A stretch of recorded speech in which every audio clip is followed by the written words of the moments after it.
So this is part 2 of Terran Lux and Lady of the Midnight Sun. Really just a little insert into my series because as I was doing part 1, I realized how important the image of the grid work that Peter Champeau is creating in the San Luis Valley, showing how the relationship of the Virgin of the Guadalupe fits into the picture there. And I see it as a relationship to the Lady of the Midnight Sun as well. So I'm going to go to Thoth about that at the end of what I'm going to be sharing with you first here, and we'll see what he has to say about it. First, however, I want to read to you from Peter's marvelous book. It's called Ark of Entero, America's Sacred Landscape. It's a short book. It's small, but it's really packed with marvelous information. So I highly recommend it. At the end of this video, I'm going to embed links to Peter's book, his website, all of this so that you can access it. And I highly recommend this book. He does have other books that are great as well. But I'm going to read to you just a little piece out of it that has to do with the Lady of Entero. But first, I really ought to show her to you. So let me do that. I'm going to share that screen. Now, this is from his PowerPoint presentation that he gave us. And you can see what he defines as the Ark of Entero. And this is, the circumference of this is around the San Luis Valley. You can see how the mountains form her light veil, her aura. He's put her image very lightly and superimposed it here. And center is really, well, it's not her heart, but it's certainly in the center of her body, maybe the solar plexus. Now, Crestone is going to be located, it doesn't show it here, but if you follow the yellow line, the yellow brick road, four corners earth ring, and then the Kachina Ley, and you see where they intersect, that's the green and the yellow lines, just a little bit above it, right about where her shoulder is, or maybe a little lower than that actually, more just upper arm, right above the green and yellow intersection there somewhere, is Crestone. So that gives you an idea of the whole locale. So you can look at that image while I read you from his book, The Ark of Entero. In the Native American worldview, the sacred circle of life is defined by the 7 sacred directions, north, south, east, west, above, below, and center. It is within this context and relationship that the people flourished in harmony with nature's forces. For a consciousness to hold such a worldview, it must be seen across a sacred landscape rich in meaning, metaphor, and stark divinity. For an American culture to sustain itself environmentally, we need to foster a conscious relationship with our circular planet. The native worldview grows from circles in relationship with nature's matrix. Americans' native Zeitgeist, I know what that kind of means, but I can't pronounce it as usual, so I'm going to spell it Zeitgeist, is the circle, not the pyramid. Socially and spiritually, the circle nests culture into North America's great circles of life. Riding in an aquamarine ark, Senora de Guadalupe is set whizzing like a Kachina bull roarer on the shiprock armature around the 4 corners earth ring, spreading iridescent blue-green mist on Cinco de Mayo, soothing our broken world and our Koyaanis Qatsi.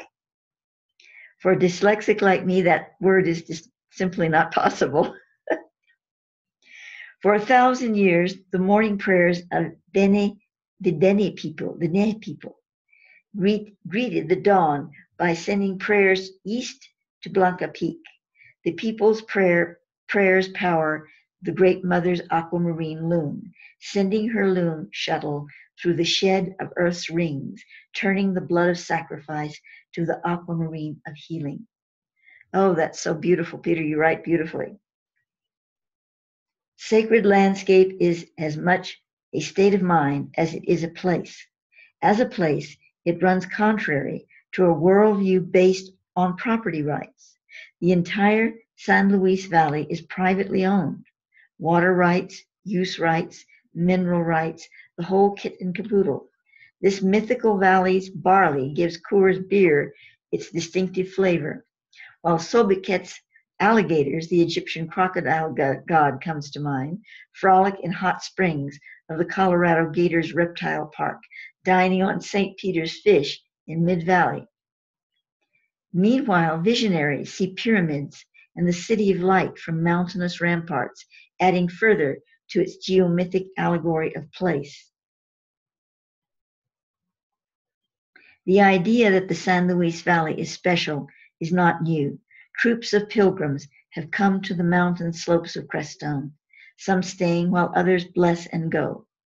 Recent channeled transmissions, and this is referring to my work via William Bueller's work on my work, have Mount Sinai, conduit of divine frequencies, moving to Challenger Peak above Crestone to rebalance Earth's supermagnetic sheaths, in effect seeding America with what is called the Sacred On, the Ark of Grace, the Ark of Entero, America's sacred site. Forged on the crucible of history at the crossroads of Koyaananisqatsi, the Ark of Entero is a place of beauty, a refuge for warrior and saint, an aquamarine place where the square white world comes into harmony with the circle of the red world. Now that's interesting because, of course, those who follow my work are familiar with the white path and the red path, path of the white stone and the path of the blood path. So the red world is obviously the blood path, a circle. You've got the little blood corpuscles and everything in circles, more or less. And the white square, well, when I asked some time ago why the white path is represented by a white stone, he said it's the cornerstone, it's the foundation stone. Well, that's a square, isn't it? So here we have the square and the circle.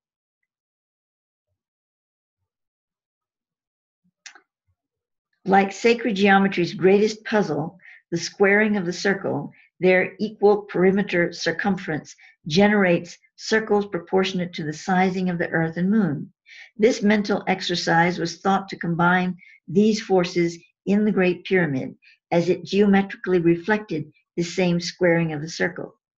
It is within the San Luis Valley that the white square's parameter and the red circle's circumference find a common dimension in which to live. In a flowered place that prime creators Earth, Moon, stars can call home, we have found Entero, the mountain valley retreat of Our Lady of Guadalupe. Well, Mount Entero, which is right at the top of her head, is really a supreme mountain in this whole chain of mountains that is the circumference of the San Luis Valley, forming the Grail Cup of the valley.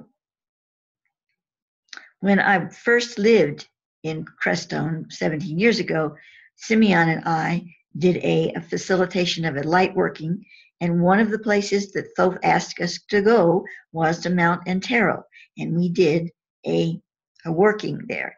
One of the other main places was the sand dunes, which is down here somewhere, I believe. Oops, about right there. So to continue with Peter's book, North America is a red continent. Red people, red rocks, red rivers, vermilion sunsets. Its Mars diameter Earth core is mirrored form, sees red, as does the inflamed heart of America's warrior spirit. The sacred landscape of such a place should, of course, be centered in Colorado. And where it is more red in spirit, where is it more red in spirit than the Colorado Sangre de Cristo mountain range? That's blood of Christ. Colorado's San Luis Valley is America's 100-mile-long missing soul shard. This sacred landscape is a fractal of its continent, a soul shard of American spirit, and a land forged by soul-testing latitudes. The people and the land are one. Through this lens of North America's sacred landscape, a warrior's mind finds rest, its leader's guidance, and a people find a common identity. The Arc of Antero is a portal intuitively drawing together the red continent's peoples in a co-created dream with their greater solar system cell and creator. North America's soul shard is brightened with prayer, reddened with blood, and healed with color, an aquamarine place out of time and between dimensions. Antero's loom shuttle weaves spirit into the land, Earth's rings into a watery froth, returning love for love. Funny little angels, we humans, clinging, reaching for the fabric of our world, our outstretched arms in the geometry of water, as a red man reading the sun, opens the door for spirit to enter matter, as above, so below. Streaming as a vision from Ute Mountain, the little angel's outstretched arms and wings draw sparks of high mountain aquamarine, shining healing light on hidden aquifers and faults of North America's soul. Pregnant with new life, a new way can be found through the sacred landscape, where America's blood redness is balanced by the color of its aquamarine spirit.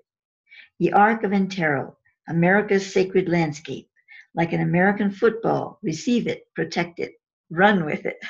Love that. Now, above here is another picture, just a little larger scope of the whole thing. And you can see that the Arc of Antero fits into the four-corner earth ring. Now, of interest, Thoth gave me many years ago when I was guided by him to move to Crestone, Colorado, so that I could be, one of the reasons, to be near the four corners. And there's a lot of information he gave me in the old source issues about the four corners, its importance, and the Mesa Verde Plateau and all of that. So I was moved there to do work in that area.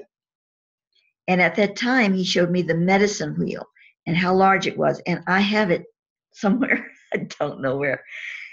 And I believe that the medicine wheel is very closely aligned to this four-corner earth ring. I don't believe it's exactly the same, but it's certainly an alignment, close alignment.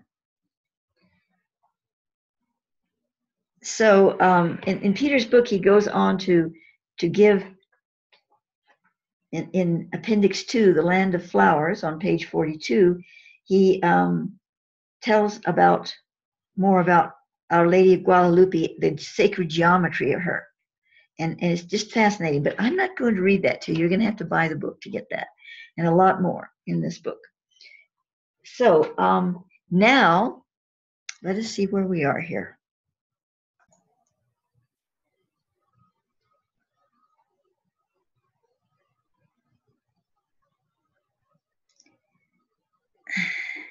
Uh-oh.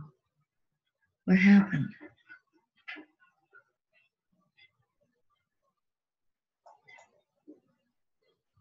Okay. Sorry, folks. So I'm trying to get this. This is really complicated with this screen share thing on the Zoom. Let me see if I can do this. Hold on. Okay, I think I have it now.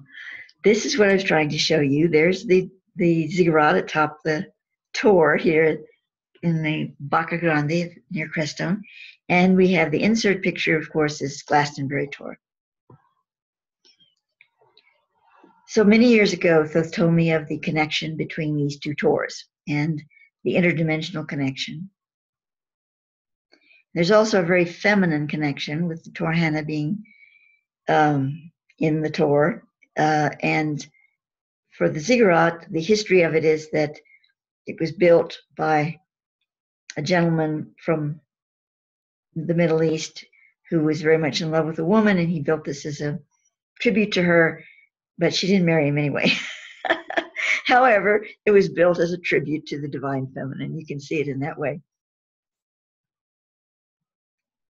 So as a dimensional connection, an interdimensional connection, I asked Thoth if there indeed is a connection between Glastonbury being the node where the Terran Lux gathers its skirts and becomes a definitive essence of the Lady of the Midnight Sun, and here, the Ziggurat Tor location. And he said indeed there is, that this location brings forth the future divine feminine aspect of Lady of the Midnight Sun. It is the future interior of the planet, the issuance of the planetary genius from her seat of counsel within the earth to the new earth state being. And so we have the old earth represented with the Glastonbury trigger, and the old earth is what we're still in, but it is the viable point of reference where we must springboard, so to speak, into the new earth. And here we have, with the Ziggurat, the Tor Hill here, the entrance to that realm. So there's probably more to be said about it, but that's the gist of it that I have received at this time. So let me see if there's anything else I wish to add before I conclude.